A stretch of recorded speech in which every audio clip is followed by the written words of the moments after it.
IG, TikTok, YouTube, Facebook. What's going on? We'll get started here shortly. Y'all already know the drill. I'm looking at 3 different screens. For some reason, Instagram is not allowing me to attach to my streaming platform. But today I'm going to share, I'm going to actually get a bit vulnerable today. And I'm going to tell y'all about the time I lost $250,000. I'm going to tell you how I lost $250,000. I know some of you have been waiting to hear a story like this. They were like, aha, I knew it. You lost it. But tune in. I'm going to tell y'all how I lost $250,000. So if you're new here, again, drop your name, what city you chiming in from. And I am going to share with you. And again, I'm looking at 3 different cameras. I have Facebook and YouTube. I have Instagram and I have TikTok. Make sure y'all share this live with at least 3 people. See, I come on here and I share the things that I go through so you don't have to go through it. And so, again, if you're just joining me, I'm going to tell y'all about the time I lost $250,000. Now, somebody may be on this live thinking I'm going to air them out about how they owe me money. I'm going to save that story for another day, but I'm going to actually tell you how Will Roundtree lost $250,000. Today, I'm not going to talk about who actually took money from me. We'll save that for my Netflix special. Yeah, I got a couple deals I'm working on. And so, again, drop your name, what city you chiming in from. Make sure you share this. And so we're going to go ahead and jump right into this. So a lot of you all may or may not know my story. If you have not picked up my book, Full-Time CEO, The Shit They Don't Tell You, you can actually see it right behind me on the bookshelf.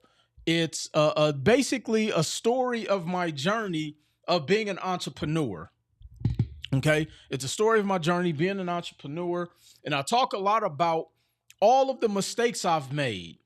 And the mistakes that I've made were some of the best lessons that I've learned. But I'm going to also share with you from those lessons what it cost me. It cost me a lot of money, you know. So before I get started, who on this live has lost money before? I want to know how much money you guys have lost on, trying to start a business, trying to become a real estate investor, trying to flip real estate, trying to do Bitcoin, trying to invest in stocks. I would like to know who's actually lost money. And if you've lost money, how much did you lose on this journey? I want to see something here today. I've actually lost more than $250,000 on this journey, but I'm going to just tell you about the time I lost $250,000. The flipping visionary said over $40,000. Ouch. That hurts. $20,000 until I got a mentor, Cedric. That's a great point. Cedric said, look, I lost $20,000 because I didn't have a mentor. Look, Cedric, that's a whole nother live we could talk about, but you're touching on something. Drop down below. How much have you lost in the past? Or have you lost in the past? And if so, how much have you lost? I just shared, I've lost $250,000 in the past. Thank you, TikTok. Y'all run them likes up, please. Y'all run them likes up. So I'm going to share with you what happened to me. Okay. So in 2013, and I actually shared this story in my book, Full-Time CEO. This is when I made my first major investment. 2013, I made my first major investment and I bought into a franchise. Okay. I bought into a franchise. Now, often people think when you buy a franchise, you're guaranteed to make money, or it's a guaranteed winner, or it's a guaranteed success. I'm here to tell you that is not true. And I'm going to tell you why. See, when you buy a franchise, you still have to do the work. The franchise doesn't work for you. Essentially, when you buy a franchise, you are buying their system. Okay. Everybody type in the chat down below the word system. When you buy a franchise, whether it's a McDonald's, whether it's a Jana King, which is a cleaning company, which was really popular at one point, whether you're buying a Wingstop, whether you're buying a Jack in a Box, a Burger King, whatever it is that you decide to buy. Okay. When you buy a business, when you buy a franchise, all you're buying, one, is you're buying the naming rights. So when you buy and invest into a McDonald's franchise, you don't own McDonald's. You're buying a piece of the naming rights, and you are buying their system. McDonald's has a certain way in how they run their business. Okay. Yes, I'm still mentoring. The reason McDonald's can have a 16-year-old person manage the entire facility is because their system is the French fryer on the right, the McFlurry on the left, or however they have it flip-flop. The cash register has the picture of the quarter pounder with cheese. They had, like, you're buying McDonald's system. Okay. And so in 2013, I bought a tax franchise, and he sat me down. He broke down the system of why I should invest into that tax business. He said, hey, we have a system in how we market. We have a system on how we train and bring tax professionals in. This was before everybody and their mother wanted to do taxes. This was in 2013. You didn't see a bunch of people jumping up to start virtual tax facilities because we still had to get a brick and mortar back then. And so he broke down the whole system.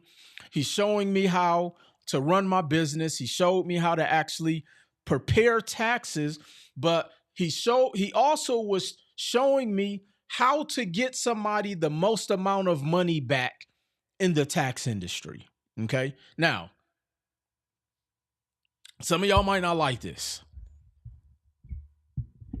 The tax industry, if you have an individual who does not have a lot of clients, odds are they are fudging your tax returns for you to get money back. Like, and to that point, let me say this real quick. This is a little bit left. In business, in order for businesses to scale, especially if you don't have a real system, especially if you don't have a lot of clients, especially if you don't want to pay for marketing, if you don't pay for delegation, if you don't have, like, the only way, most small businesses have to teeter the gray area in order to really be successful. I'm going to be brutal. Like, if you have a restaurant, this is why places who sell chicken wings, this is why they started cutting the wings in half. If you notice, the flat in the drum, that's technically one wing. And then they started cutting it in half and making it two. That's a gray area in the restaurant industry. And so when you're a mom and pop business, most of the time they can't survive unless they're teetering the gray area. Again, I'm just sharing what I've learned in business. Yo, Will, I can't wait to work with you, man. I know you gonna take my business to the next level. Yeah, definitely. Make sure you hit me up. Let's get you going. Okay.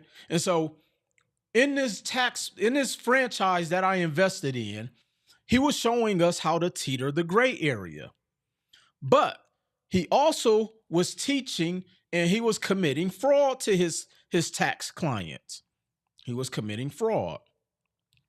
And so I had basically invested everything I owned into this franchise. Okay. First of all, I had to pay for the actual franchise. Then I had to, there's a royalty fee, meaning you pay whatever a dollar amount you make, you have to pay a percentage of your gross revenues to the franchise owner. I had to pay for marketing. I had to pay for the office. Now, my office was $3,500 a month plus utilities, which came out to about $4,700 a month.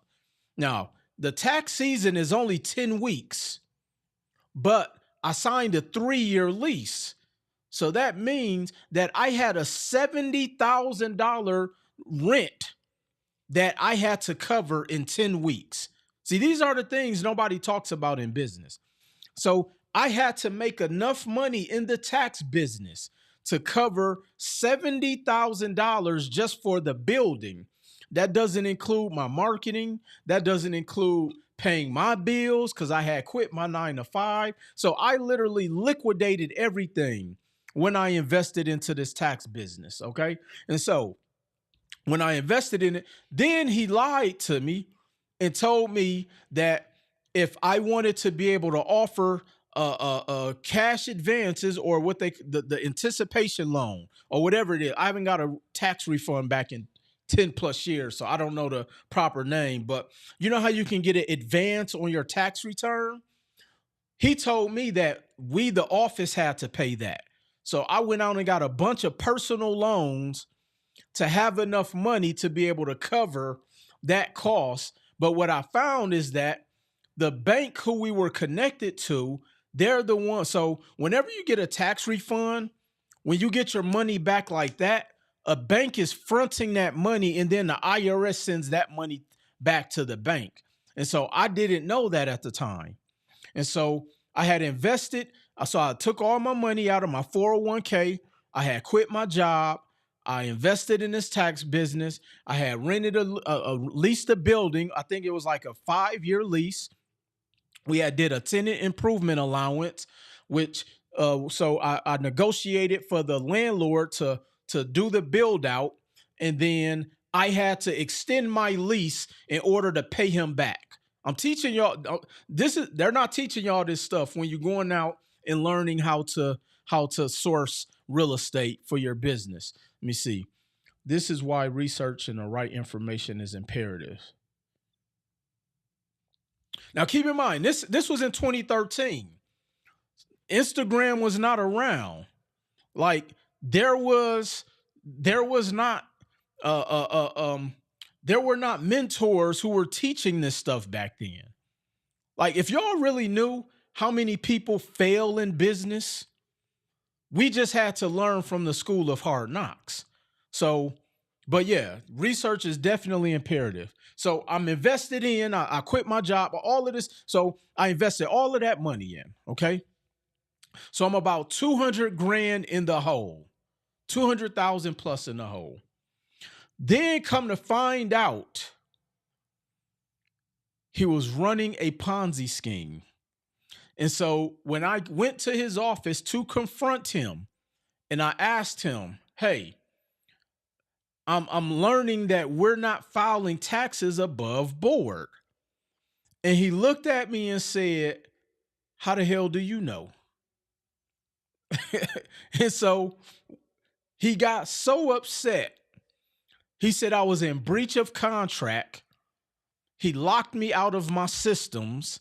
He changed the locks on the building. And this was in 2013. This had nothing to do with Jay Morrison. No. And so he changed the locks on the building and then he sued me civilly. He sued me civilly. Okay. So I'm out of business. I'm out of a job. I'm out of money. Then I'm sued civilly. And when you're sued, you have to fight the case. Like any attorneys on here, I don't know if Tiffany Hill Esquire, my attorney, is on here, but if anytime you are sued civilly, you have to fight the case. See, law is not about right or wrong or guilty or innocent on the civil side. It's about who runs out of money first. And clearly, I didn't have a lot of money, but here's what actually saved me on that trial. And I think my good friend LaResia is in the live. She was here when I went through this stuff. L, my good friend L. L was actually working with me.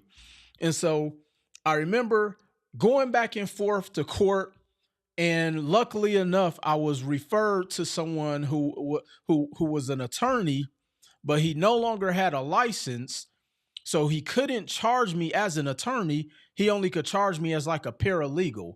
But I ended up fighting the case pro se, which essentially means you're fighting the case by yourself. Okay. He was just giving me the terminology. He was responding to all of the discovery documents. He would walk me through if I had to have a deposition. Like he pretty much coached me through the entire process. And so as we're going through this, and the franchise owner was fighting back, and I'm fighting back, and then we had a trial date, and I had this long statement to say to the judge, and the judge basically said, we don't have enough evidence to proceed. We're going to delay the trial. This was like a 2-year process, by the way. And so during that time, I'm like going crazy because I'm like, I'm on the hook for this 3-year lease. I've lost all my money. I'm out of a job. I got a mortgage payment. I got car note. I still had my regular life. I still had to live. I still had to pay bills. Like nobody knew what I was going through. I didn't go on the internet and throw anybody under the bus. I wasn't calling family members complaining. I didn't do any of that. But let me tell you why I lost and why it hurt so much. Let me tell you why. I have my own theory why. Okay. So if you're just joining me, I'm sharing my story and I'm looking at 3 screens. I don't want y'all to think I've done some cocaine, because I don't do cocaine, but I'm looking at TikTok, I'm looking at Instagram, and I'm looking at Facebook and YouTube. And so if you're just joining me, I'm talking about the time where I lost $250,000. I've actually lost more than that on this journey, but this particular investment, I lost over $250,000. I invested in a tax franchise. I pretty much liquidated everything that I owned. I quit my job. I took out personal loans, all of this stuff. Okay. Lost everything, was sued, had to fight him. And he actually, believe it or not, and if anybody wants the link to the actual trial, send me a direct message. He's actually serving 40 years in federal prison right now because him fighting me actually exposed his fraud. Let me say that again. Thank you, Anitra, for the likes. Him fighting me in that case actually exposed his fraud. And so he ended up going to jail. He's doing like 40 plus years. He lost everything. The business wasn't worth anything. The FBI got involved. I mean, it was a big mess. But here's why I lost that money. Here's why I lost that money. I'm not going to blame him 100%. Well, actually I am. But here's why I lost that money. A couple reasons. One, I used my own money. I lost out on all of that. I used my own money. Now, mind you, this was like 2013. There was no TikTok and Instagram videos on business credit. Okay. I used my own money. Number 2, I got into it solely because I thought I could make a lot of money.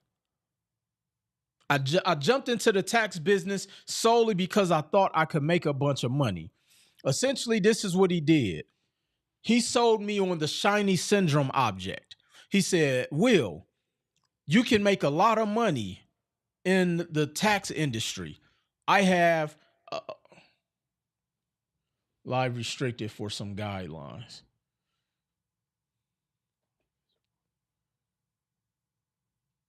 Oh man, TikTok trying to restrict me already, boy. Look, we ain't free in America, y'all. I don't know what to say. Somebody said, Put it under an LLC. It doesn't matter about putting it under an LLC. Here's why.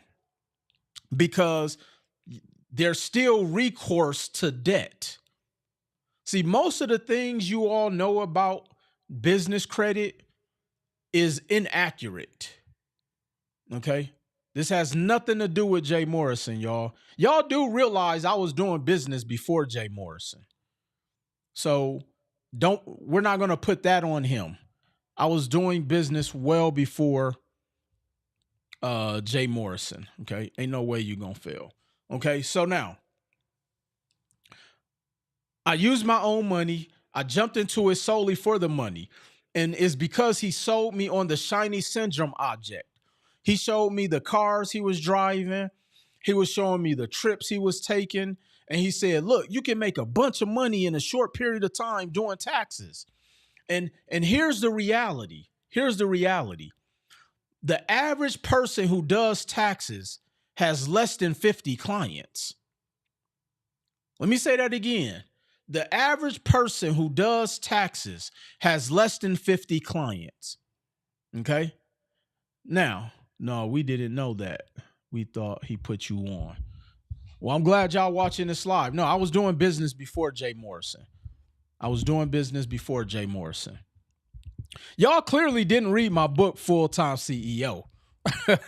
You would know my pedigree goes back to 2003. Okay? So now, the average tax business has less than 50 clients. Okay? Now, let's say you charge an average client $395 per client. Eddie, what's 50 times 397? So if the average tax business has 50 clients or less, your average client is paying $397. How much is that? So the average tax office, the average person doing taxes is only making $20,000. Let me say that again. The average person doing taxes is only making about $20,000. The average tax person is not making a lot of money. And remember, tax season is only 10 weeks. And most people make their money in the tax business by working with people who don't have real income. The whole goal is, let me see, no, I will actually carry Jay Moore. The whole goal is, see, how you make your money in the tax industry for people who are not really running a tax business, you're just filing returns. You make your money by going and finding people who don't have real jobs, inflating their income, inflating their expenses, and then charging them on the back end for money they really didn't make.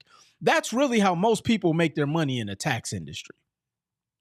Now, why am I sharing all of this? I'm sharing all of this because a lot of you are failing or will continue to fail in your business if you don't. And I'm going to give you a solution here today. I don't want you to think I'm just coming on here rambling. I'm actually going to give you a solution here today. Okay. So now that solution, let me see. All right. Yeah. TikTok done restricted me, Eddie. Find out what the hell was going on. All right. So I'm going to give y'all a solution here today. But I'm sharing this because most of you will continue to fail in business if you do not listen to what I'm going to share here today. I can still hear. All right. Thank you, Anitra. Most of you will fail in business if you don't take notes on what I'm going to share here with you today. See, most of you businesses are failing because you're only doing it for the money. You don't know how to run a business. Like, I'll give you another one. So in 2016, I put my very first car on Turo. Okay, 2016, I put my very first car on Turo. When I put my car on Turo in 2016, and I went out and bought like some Toyota Corollas, there was 1,200 people with cars on Turo. 1,200. So that Toyota Corolla, I could have put on there for $47 to $60 a day. $47 to $60 a day. Haha. Let me see. Will, I just said that scroll up, big dog, and see what I said about you. What did you say about me?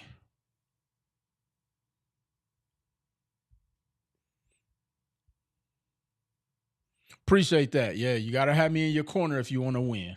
And so 2016, I put my first car on Turo. It was a Toyota Corolla. Today in Las Vegas, because you can actually see how many cars are on Turo. I don't know if Eddie can pull it up. There's close to 6,000 cars on Turo just in Las Vegas. So what does that do to your margins? It shrinks them. Now, why is that important to know? That's important to know because I know people right now who will still go out and get a vehicle with a $3,200 car payment trying to compete. If you're trying to make money in the luxury car rental space, meaning like the exotics, you're not going to make any money because you're going to have to squeeze your margin so thin, you'll be lucky to break even. You have to rent privately. Again, why am I sharing all of this? I'm sharing all of this is because I meet so many people on a day-to-day basis who start a business. Most of y'all are really just going out there and doing hustles. And I mean that in the most respectful way. And wonder why you're not growing, or you get frustrated because you have one good month and have 6 bad months. And I'm going to give you some solutions here today. So I don't want you to feel that you're getting beat up here today, but I do want you to understand why you are going through this looping cycle of your business not really getting off the ground. And a lot of it has to do with most people, and not that there's anything wrong with this. Most people only gauge doing a business when they see somebody else making money from it. Oh, Eddie is doing good in Turo, but you don't know Eddie been doing this for 7 years. Oh, was that 360,000? How much? 360,000 cars active. 360,000 cars on Turo in Vegas. 360,000 cars on Turo in Las Vegas. What makes you think somebody gonna find your car? 360,000. See, this is why we have to understand everything about business, about margins, about our cost. Now, imagine you went out because you went to somebody's Turo course and you went and got 5 auto loans under your name, and you're thinking you're about to make all of this money in Turo. You really don't make any money in the Turo game for at least the first 2-3 years. You're going to have to shrink your margins. Excuse me, you're going to have to shrink your costs. And so let me tell y'all when I got out of the car rental game space. And again, I'm going to give y'all some solutions here today. So at one point I had like 13 cars on Turo. And anybody who was coming to Vegas or who knew me personally, y'all know I had everything. I had the Maseratis, the G-Wagons, the convertible. Like I had all of that. And I can remember I used to rent one of my G-Wagons out for like $460 a day. And during the peak times in Las Vegas, I used to get as much as $600. Okay. How long was you in Turo, Will? I did Turo from 2016 and I sold my cars in 2021. Okay. And so on peak days in Las Vegas, and if anybody know Vegas, if they're like Memorial Day, super peak day.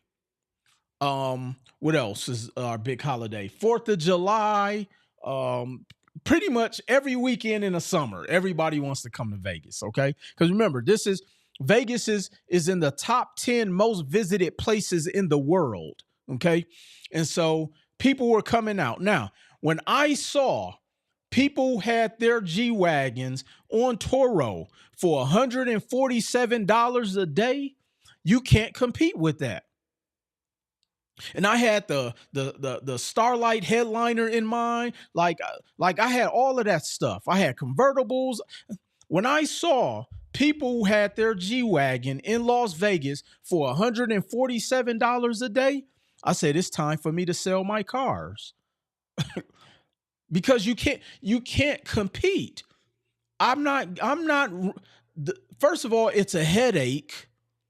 I know Daniel was tired of me having them drop the cars off to me. Like, because in Vegas, if they saw you dropping off at the airport, you got a ticket and you couldn't leave it in long-term parking. I don't know how the laws are now. Like I say, I've been out of it for 4 years. And so when I saw people had their Maserati on there for $98 a day, when I saw they had Mercedes GTs on there for less than 100, I said, it is time for me to sell my fleet. And this was during the time when the car dealerships where there's a shortage on cars. So I actually sold my entire inventory and I kept 2 of my vehicles, and I actually made money because they were paying way over of the cost, and I didn't owe a lot of money on my cars because basically every dollar I made, I threw it to the vehicles. I didn't even pocket any money. I just wanted to pay the cars off. But between maintenance and my average car registration was $1,800 per vehicle. A lot of people don't know Vegas doesn't have state taxes, but they make it up in other places. My G-Wagon car registration is $2,600. So it's like, like imagine paying that every year. Brand new tires for the wagon is $3,200. You're gonna go through tires. Living in Las Vegas, you got to get a new car battery every 2 years because it's 110 degrees for a month and a half every single day. I remember a rock chipped my windshield, $4,700 for a windshield. So nobody talks about the maintenance of the business.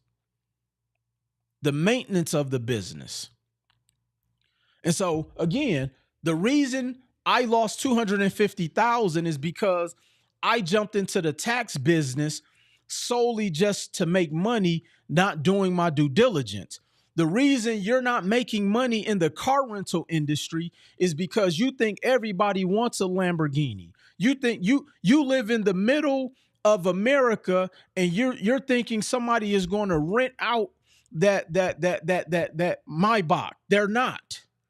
They're not. Like, it maybe during prom season, that's once a year. Nobody's so you're not running things like a business. You're getting into these things like hustles.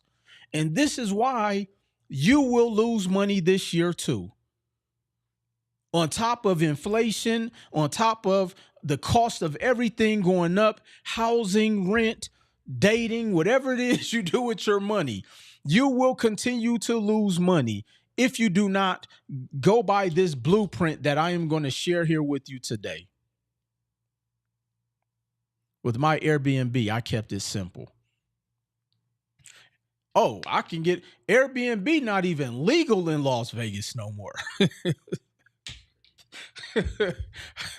It's not even legal in Vegas no more. At one point, you could do it in Henderson. Now they're saying nope. Because here's the thing I keep telling people. This is what I was telling outsiders who came to Vegas and said, oh, I'm going to get an Airbnb and make a lot of money because the Raiders are there, the hockey team, LeBron is going to own a basketball. Like, this is how we rationalize doing business.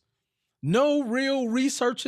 Look, Apple spent $73 billion last year on research and development.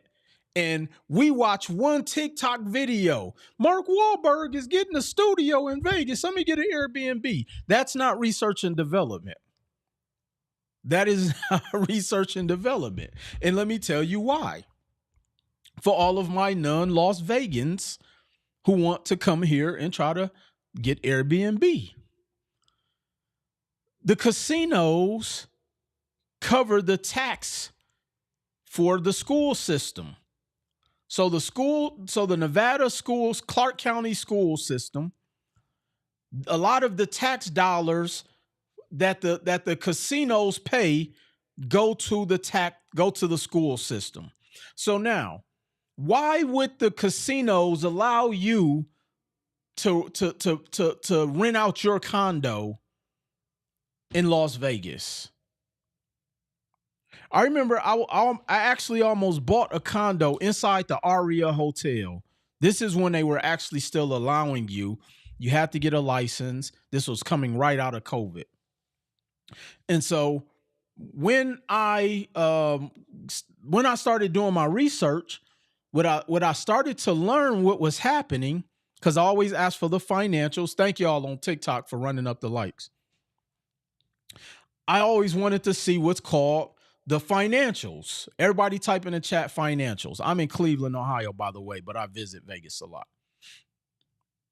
And what I was noticing is that most of the Airbnbs that were selling on the strip had a negative return, had a net negative return.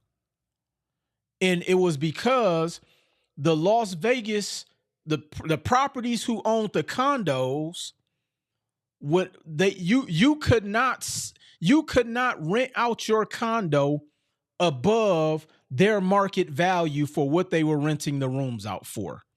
So if the average room rate in the Aria was $450, and let's say it's a hot weekend in Vegas, and the Aria was sold out, you couldn't rent yours out for $1,000 a night.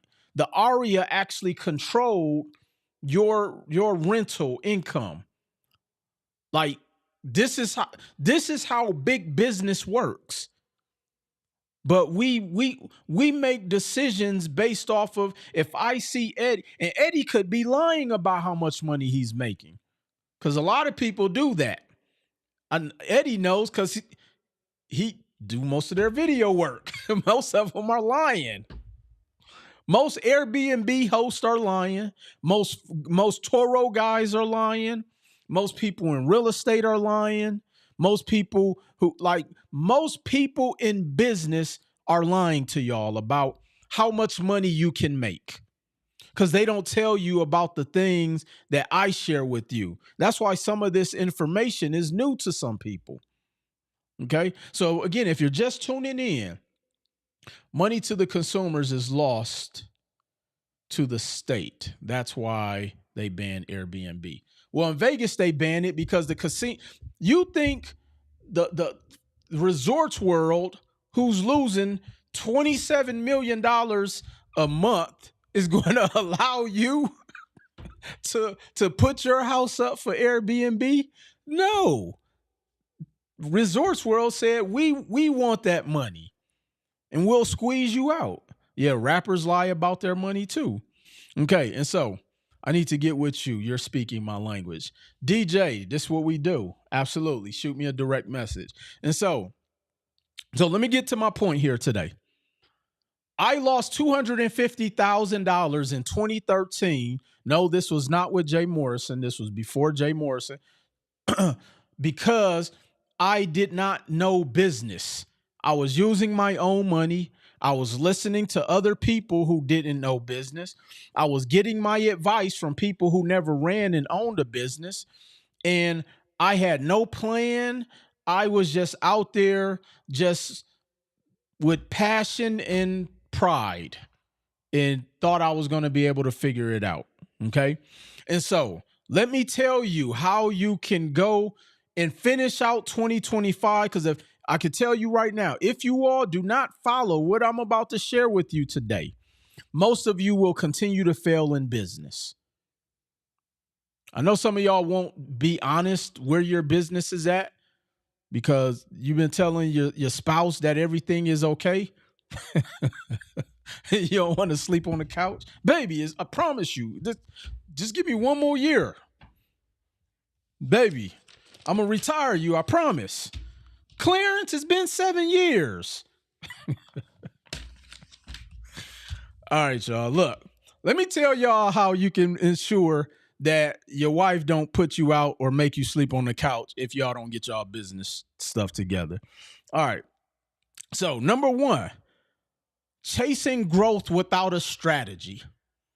A lot of people are chasing growth of a business without a strategy. Let me give you an example. There's a difference between advertising and branding. Or divorce you. Rico, you crazy. There's a difference between advertising and branding. See, a billboard does not bring you business.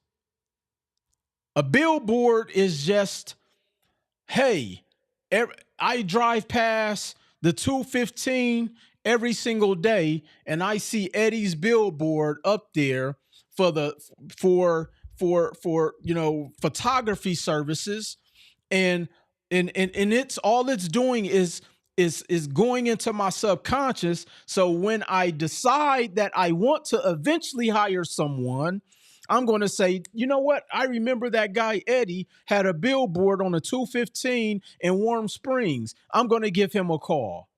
But my buying cycle may be 9 months. So here's why a lot of people are chasing growth without a strategy. You want to do all of the cool things when it comes to putting your business out there that brings you zero return on investment. I'll give you an example. Billboards don't bring you a return right away. Magazines don't bring you a return right away. Flyers.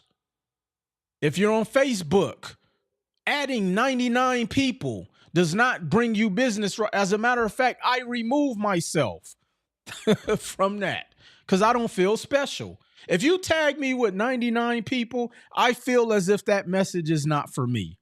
So I quietly remove myself so that there is 98 people in that message instead of 99.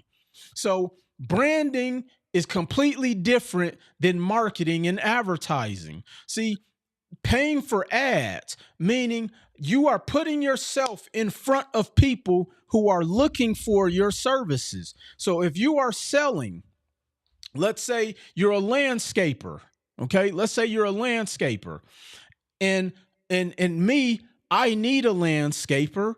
I'm going to go online in some form or fashion, and you have to pay to be in front of me. Okay? That is the only way. A lot of y'all are trying to grow your business without a strategy. Most of the stuff, I'm gonna just be honest with y'all here today. Most of the things y'all do aren't bringing y'all any real results because we want to do everything to look like we're running a business. We want to be at every event. We're taking pictures. We got the entrepreneurship starter outfit on. We do all of the things. Here's the marketing, here's the branding campaign for most entrepreneurs. And Eddie, back me up on this. You rent a car, you go rent a house or a high rise. What else? You gotta have the drip on. And then what's next? And then you put out your offer. You have no system in place. You don't have a CRM. Like, even if your business got flooded, you couldn't even handle it. Why? Because you're trying to build a business off of the appearance of looking like you're running a business. And that's why you're going to continue to lose money. First of all, people are getting tired of that. So if you want to stop losing money in 2025, number one, you need to stop chasing growth of your business without a strategy. Okay. You need to stop chasing your growth of a business without a strategy. Okay. Number 2, letting ego override logic. Letting ego, meaning a lot of you have an ego. I know because I talked to some of y'all. Let me give you an example. How can you call me or my office and tell me what you need to do, but then just won't go do it? Let me share. Hey, Will, how much do you charge for credit repair? Oh, it's going to be this. Oh, that much, man? man, look, I really could I could really fix it myself, but I don't got time. Yo, look, we got to put the ego aside, y'all. If you could do it yourself, then just go do it. Because if your time was that valuable, it doesn't matter what the cost is. Like, I am not going to the Lamborghini dealership if I am not looking to buy one, or I'm test driving because of the fact that I want to get the feel of it so it can inspire me to want to go buy it. I am not calling a business just to see if they're open or if they're still in business. Like, we got to stop it, y'all. We got to get out of our ego. Oh, see, I could really do taxes, but man, y'all charge that much? But see, I'm just like, we got to stop. Look, I've been trying to pitch a reality TV show called Financial Funnies. Hey, Eddie, I have a show idea called Financial Funnies, where I take all of the clips of all of the funny stuff that I get to see being on this side of the spectrum when it comes to business and people. Because naturally, people, we're naturally funny individuals. But then when we hear some of the stuff that some people say, oh man, it's comedy. Look, we would have, like, we would definitely be ranked up there with America's Funniest Home Videos. And y'all know that show went on for like 37 seasons, because the stuff that comes out of our mouths when it comes to having an ego, because we don't want to pay for something. We got to let go of your ego. I'm not going to try to diminish somebody else and what they are offering me if I don't have the answers. Normalizing exposing financial funnies. Look, I'm gonna tell y'all, I'm gonna surprise y'all one of these days. Y'all just gonna hear that dum dum, and it's gonna be Netflix with financial funnies, y'all. I'm telling y'all, I'm gonna sell it eventually. And so, yeah, we gotta let go of the ego. Letting go of egos and normalizing having logic. I remember my grandmother a long time ago used to say, "Baby, common sense ain't all that common." And I've learned that more and more in my 45 years on this planet.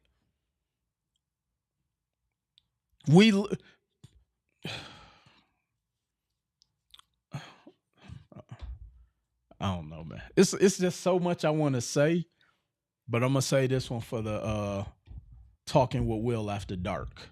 I'm gonna say some of this content for Talking with Will After Dark. I can't give away my best content. So we gotta let go of the ego, y'all. We gotta let go of the ego.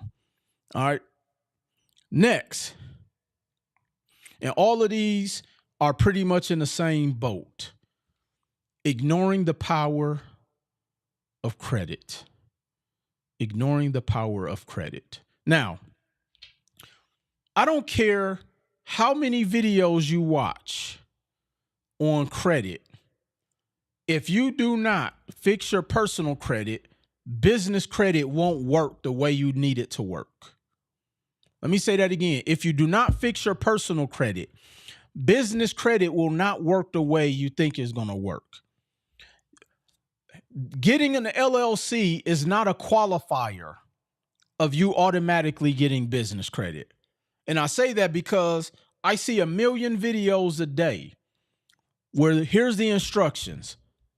You need money? Well, get you an LLC, get you an EIN number, and you can get $50,000. like that's the ad. Like, no, get your credit right. Like, this is why so many people will continue to fail, because you're underestimating the power of credit. You have to get your credit right. Stop letting these people lie to y'all. And then y'all go buy credit from the people who got bad credit. Like, nothing in that video ad screams that they know anything about credit. Or they hit you with this one. Your credit messed up and you don't got time to fix it, get you a CPN. It's like another social security number, and you can go get you an apartment. You're going to have to move every 90 days. You can go get you a car. You can get credit cards, but they leave out that you might go to jail. They leave that part out. Again, we got to stop underestimating the power of credit. If you do not get your personal credit fixed, business credit will not work the way you want it to work. I'm not saying you can't get business credit, but it won't work the way you need it to work. Even if they got me $50,000, they will F the money off because they don't know how to invest it. That's what somebody said. Will Roundtree didn't say that. All right, next. You're missing the funding blueprint. You're missing the funding blueprint. Will, what's the funding blueprint? So I actually pulled some data. The average business less than a year old, the most amount of funding they get is $10,000 to $50,000. The average business less than a year old usually gets anywhere between $10,000 to $50,000. The average business 1 to 2 years old, I'm not even gonna go past 2. The average business who's on average 1 to 2 years old gets $50,000 to $150,000. Now, why am I sharing this? I'm sharing this because I have businesses who are 2 weeks old getting $150,000. See, the funding blueprint, here's what I'm gonna leave y'all with. Most of the stuff people are teaching you all about funding is outdated. If you hear anybody say anything about net 30s and Uline, and go watch my old videos when I was 47 pounds heavier, and you will hear me talk about Uline and Granger. We was talking about this 10 years ago. That stuff don't work no more. But yet, people will continue to buy into old strategies. The only way you're going to get the amount of funding you want is you have to have your personal credit in position. You have to be bank compliant.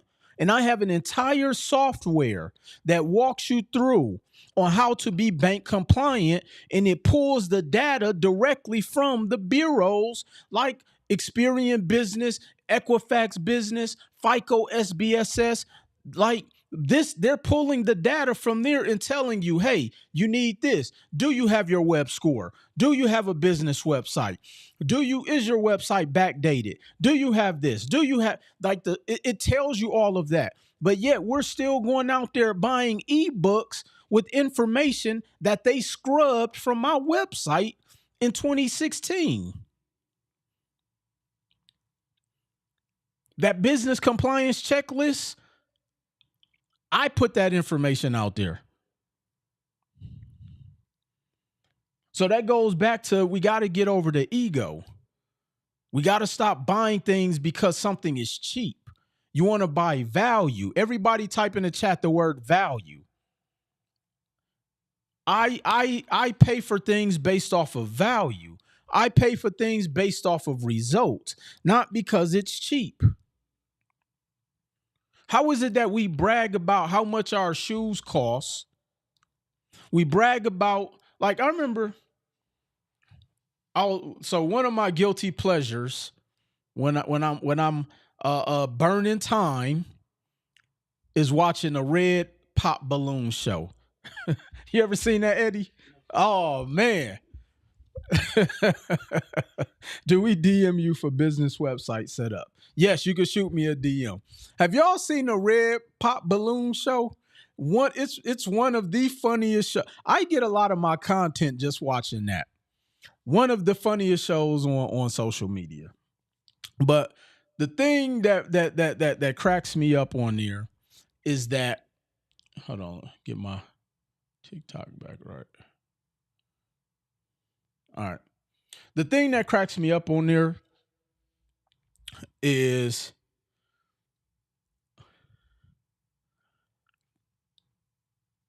it really shows that people, and I'm not even talking about from a relationship standpoint, it really exposes that most people don't know what it is that they want in life. You can ask 10 people today, what is their goal? They can't tell you. If they seen somebody doing backflips and it was making money, they're going to say, I want to learn how to do backflips. Most people do not know. And so when it comes to value and different things of that nature, most people don't buy value. We just want something cheap. And so I remember a couple episodes of the Red Balloon Pop Show that they were going down the line, and here's where it blows me away, and it happens every time. The girl will say to the guy, or the guy will say to the girl, oh, I don't like your shirt. Oh, but this is Gucci. Oh, I don't like your glasses. Oh, this is Ferragamo. Oh, I don't like which I'm not wearing any of those brands right now, so I don't want y'all to think I'm trying to flex. But we try to justify we try to justify something based upon what we think somebody else sees value in. Everybody doesn't care about name brand. Nobody cares that you spent $1,000. Like, how do you have on $1,000 pair of glasses and you caught the bus to go get a date on a red balloon show? Like, how do you see? Living in Vegas, we see a lot of this. I've had so many internet people reach out to me and say, Will, I'm coming to Vegas. Can you get me into Dre's? And I'm like, okay, yeah, I can make the call. All right. How many people in y'all group? It's like 10 of us. Okay. It's 10 dudes in a group. Where y'all want to sit inside Dre's? Man, we want to be right in the front. Rick Ross gonna be there. Okay, it's gonna be it's $7,500. $7,500. But they're saying that with a $7,500 outfit on. This is what happens in the world of business. I'm seeing you on social media with the money phone. You down in Atlanta going to Magic City. You at the address in Houston, like you at all of the top spots, and then you call us needing to get your credit fixed, and we say, oh, it's $1,000, it's $1,500, it's $2,000, whatever the cost is. You're cussing my advisors out. We don't see value. See, one of the biggest reasons I was able to bounce back from losing 250,000. And I tell people I lost everything twice was because I understood how to invest in value. I started to learn how to invest in buying and paying for results. If I know that somebody can get me the desired result, I'm going to pay it. Why? Because I believe in my ability to recoup my initial investment. So if somebody tells me, hey, if you want to work with me, it's going to be $30,000. And if I feel he or she can help me get to that next level, I'm not expecting them to make me a millionaire. I just need one thing. I just need to learn one thing from that person that can change my business to where I know I'll make the $30,000 back plus some. I'll give you an example. My business credit software is $5,000. And I even finance that for you. If you have good credit, I get you 120,000. So here's how I've rationalized business. And this is why I will continue to be blessed. Okay, I invest 5,000 to get 100. Sign me up for that. I don't even have to think about that. And like I tell so many people, if it cost me, let's say I was brand new in this space and I knew nothing, and I knew accumulatively it was going to cost me $5,000 to $10,000 to do everything, fix my credit, set up my business, get mentorship, join a community, and not saying all at once. This is like over a combination of, but that 5 to 10 to 15,000 puts me in position to be able to get money from forever from the banks. Sign me up. Because here's the reverse of that. I never hear people bark at how much college costs, even though coming out, odds are you will never be able to pay that money back.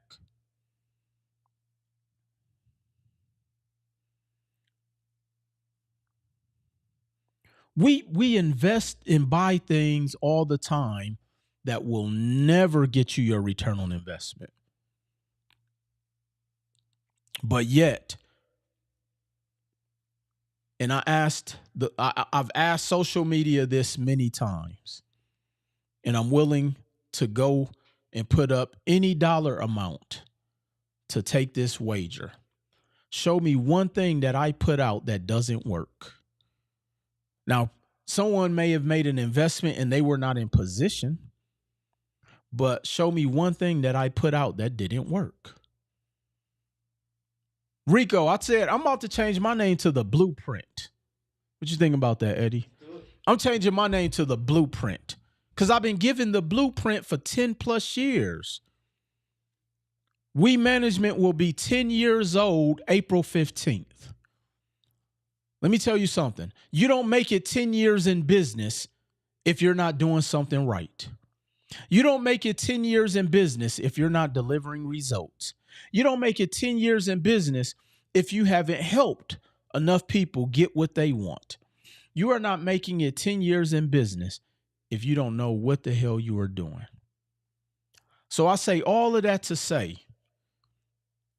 if you don't want to lose $250,000, and it may be over a combination of time, I highly recommend you find a blueprint and you stick with it. Stick with it. I highly recommend you find a blueprint and you stick with it. So I need everybody to DM me the word CEO. I need you to DM me CEO. I need y'all to get on board because I know y'all tired of losing. What's the blueprint for the $1 trillion worth of credit card debt? That's not my problem. So I don't try to come up with solutions for problems that I don't got to solve. Here's the reality to that. Here's the reality to that question, Westway. Y'all want to know how much sorcery and trickery they got y'all wrapped up in? They've done such a great job at conditioning y'all to think that they really care about credit in the United States.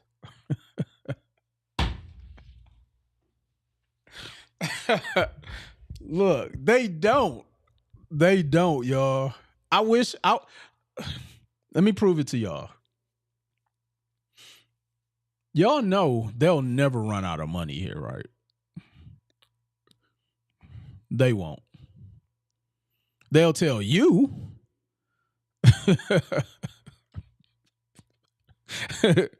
Look, let me show you what they say. If you want to hide something, you put it in plain sight. I've yet to see the day where concerts are empty, casinos are empty, the cost of everything is going up on entertainment, and y'all keep buying it. Casamigos increase their prices, and y'all still buy it. Gucci increase their prices, and y'all still buy it. Everything outside of the investing of increasing our livelihood has increased, yet people still spend more money on entertainment, on sex, because I can't say it because of TikTok, on liquor, on drugs, than they do on investing and making their life better. Well, maybe those things make their life better, Eddie. I don't know. But the greatest trick that they've done is convinced you that they care about credit. They don't. They will always be able to print money. You want to know why? Because they know that you are going to keep paying for it by being a consumer. And this is why we got to learn this game. You have to learn how to operate like a corporation. How do you operate like a corporation, Will? You got to leverage the money from the banks. See, all the banks is doing is telling you to put your money in their institution, and then they go out and buy all the real estate, rent it back to you. And then when you can't afford to pay, they don't care. This is why they call it a debt ceiling, and it keeps increasing. You think they care about trying to get the debt under control? No. They just go out and print more money. It's all an illusion, ladies and gentlemen. But yet, you will sit there and try to and handle these type of things emotionally. Play the game. I remember when I was a kid, I used to always get picked to play basketball. So this isn't necessarily my story because I used to be halfway nice on the court. But if I went to the park and nobody picked me, I'm going to just go to the other court and find my own five. And we're going to start our own game. But let me tell you how most people live their life. What do what the focus corporate credit, correct? Do what's the I'm not sure what you're trying to say. Can you retype that? Here's how most people live their life. Man, life ain't fair. My credit messed up. The rich get this, and they do this. As opposed to just going down the street and creating your own game. Look, I might not be a billionaire, or I might not get to the billionaire status, because to be a billionaire, you got to kind of do some questionable things in life. But I've done very good for myself in the 7-figure category for a very long time. Why? Because I went out and created a game that works for me. I didn't sit back and get mad and say, oh, man, life isn't fair. This doesn't happen. My father passed away. My this and that. I lost this. I was sheltered as a kid. I didn't come up with all of these excuses on why I can't. I just learned. I'm like, oh, that's how they're playing the game. I'm going to go play just like them. And so we got to stop getting caught up in the things that don't matter, because they don't care that it doesn't matter to you. They don't. So text me CEO. My team will get back to you. Let's get you going. Wednesday, I'm hosting another free webinar. You definitely want to be on there. It is my full-time funding CEO millionaire challenge. Look, I'm showing y'all how to get all of the bank's money. It's a real blueprint to it. It's a science. So the focus is corporate credit and commercial investments. In so many words, all computers sending trillions out in thin air. Yeah, they don't care. I'm telling y'all, they don't care about money. They don't care about credit. Only we do. But you ever notice people only complain when they're not participating? Participate. I'm telling y'all, that's one of the greatest gifts you could give yourself, is learn how to participate, so you don't go out there and lose $250,000 like Will because you in your feelings. So with that being said, make sure you shoot me a direct message with the word CEO. Be sure to tap in, go to FulltimeCEOChallenge.com, FulltimeCEOChallenge.com. Join my funding webinar. It is coming up this Wednesday. It's free.